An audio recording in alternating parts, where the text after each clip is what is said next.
Hello, everyone. This is the Abundance Oracle here. Can you hear me? I'm assuming you can. Um, I'm back from my conference in Nevada, and I even remembered Miss Wendy. I have had them with me the whole conference, thinking about you, right? Okay, so today this whole channel is about abundance, not just how to enjoy the abundance you get, but also how do you build abundance. And I think abundance comes in many small little ways, and people strive for what makes them happy. I happen to love the water, the beach. I enjoy wonderful family. I have two girls that just I couldn't ask for anything better than those two girls. They're so fabulous. Marathon runner, Celtics cheerleader, um, fabulous businesswoman who just got engaged to, and it, for a wedding, hopefully in May, maybe, and to a, I couldn't ask for a better set of potential in-laws, soon to be in-laws, I don't know what you call it, than these people are just kind, loving, caring. They're amazing, amazing people. But so anyway, I'm going to tell you a little bit about the conference over the next couple of days. One of the most interesting ideas that I got at the conference was that I needed to set up my current corporate commercial pieces, commercial banking stuff, and commercial real estate that I have in my portfolio in different structures than that were good 30 years ago. So, it was explained to me why. I think also I'm old now, and someday I'm going to pass away, and I want as much as possible to go to my two girls, not estate taxes. So there's a whole strategy, very different with today's laws than what were 30 years ago. So I hired the lawyer to start to restructure everything. So that is a big expense. It means I'm going to have to be working a little bit harder to take and be able to pay the lawyer. But then I found and got to speak to the most fabulous. First of all, she started out as a bookkeeper, and then she moved on up, and she's a tax consultant now. She's 70 years old, and she introduced me to her bookkeeper that she thinks I should be starting out with, and then she'll oversee the rest of it after the taxes are set up in the formats that they're supposed to be set up so that there's less taxes paid. She just knows so much. I was practically in tears. I was so inspired by this woman. She was absolutely incredible. She's part of Laurel Langemeyer's team, and the whole weekend was absolutely fabulous. So anyway, I came back from Nevada, and what I'm going to tell you about today is using whole life to be your bank.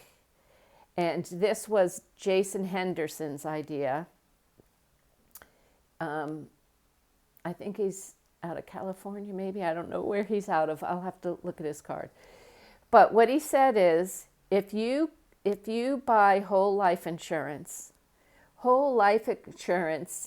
and you put a block sum of money in when you start. So, Miss Angie, I'm thinking a little bit about you when he was talking about this. If you put a block in, you're allowed to take, over a period of time, you're allowed to take a loan against that amount of money you put in. You still have to pay, I think it was maybe 3-4%, but you pay that back to yourself instead of paying off your mortgage. Since you've got a low rate on your mortgage, you might be better off to buy the whole life insurance. So keep paying your monthly payments on the mortgage. Don't take that extra principal into being quicker to get rid of your mortgage. Take that to buy a whole life policy. Okay, once you have that in and past the amount of time you have to wait, you can start taking a loan out. And he told a fabulous story, and I'm going to try and mimic what he said. He said, my daughter came to me. She was over 18 now, and she wanted to buy a car.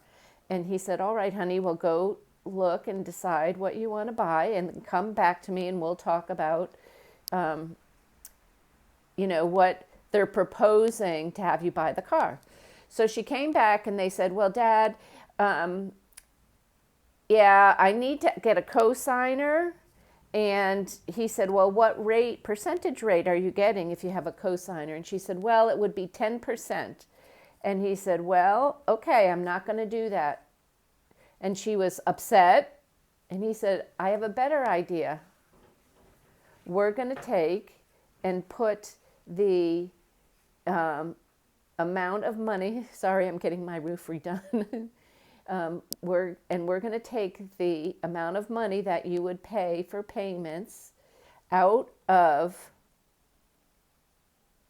your bank account, and we're going to put it in your whole life policy. And then after the 6 months or however long it is, you're going to be able to loan yourself the money, or you can take that car if you need it immediately. We can take it out of my whole life policy, and you'll only have to pay me back 4%. And ultimately, that 4%, instead of going to your car dealership, that 4% will be paying back my life insurance policy.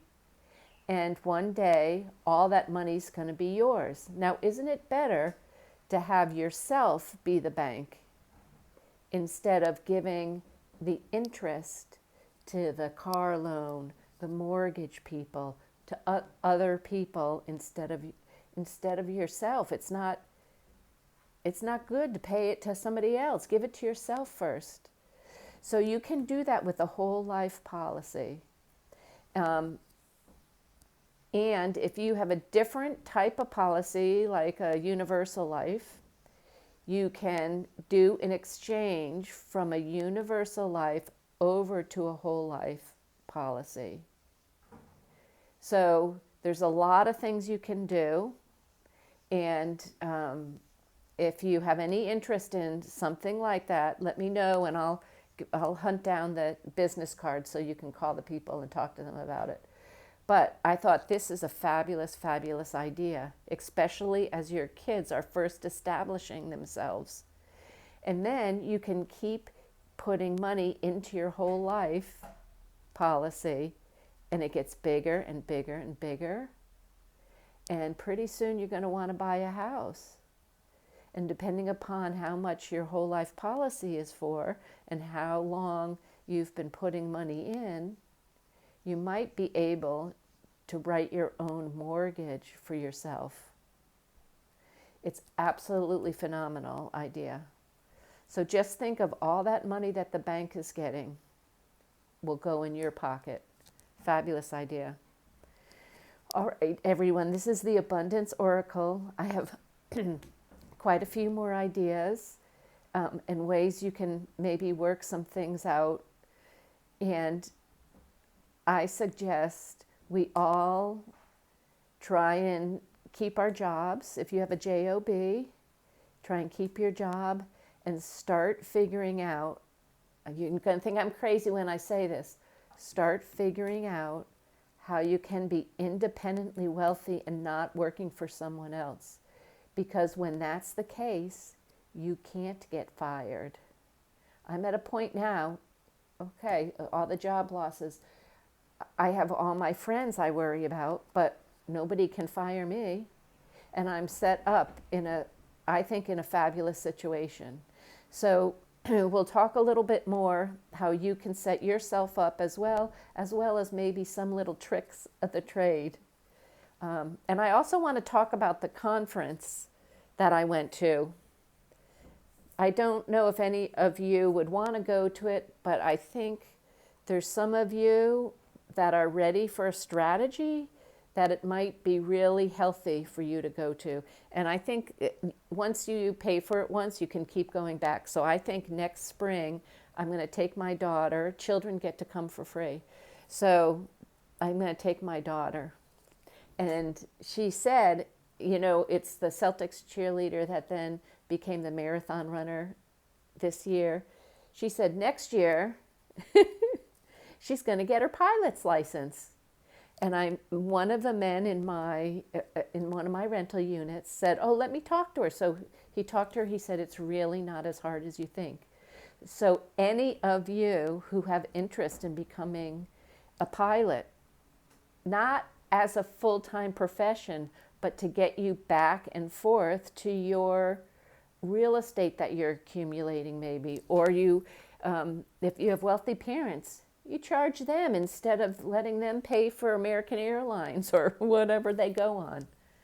So lots of things to think about, and lots of things that you just really usually don't talk about until you're up there in, you know, tens of millions of dollars. But if you knew about it now, it could be tucked in the back of your head, and you'll perhaps set up your paperwork and everything when you get going on your business in a way that you won't have to do what I did, change my structure, my basic structure of all my businesses. So, all right, this is the Abundance Oracle. Love you tons. If you have any other suggestions, or there's anything in particular you'd like to learn about money and finance, if I know about it. For example, I'm learning about crypto myself now, so I would not be a good one to teach you about crypto unless you're really a basic beginner, which some of you may. And then I can tell you, you know, I have second thoughts about buying crypto because all they need to do is block out our electricity or our internet. And although that sounds like a crazy idea, it's happening in other countries. It has started. So we have led, if you're listening to me now, no matter young or old, we have all led very gifted, wonderful lives in the United States. And I would say the majority of us have no idea how bad it can get. All right, love you tons, the Abundance Oracle. If you can please ask someone else to subscribe. I'd like to get more subscribers, because until 500 subscribers, I don't get a lot of matrix to find out what y'all like. You like the short ones, the long ones on certain topics. So is there more men that listen to me, more females that listen to me? So I'm trying to get my number up to 500. So anybody you know, I'd really appreciate you subscribing. Thanks. Love you all. Bye-bye.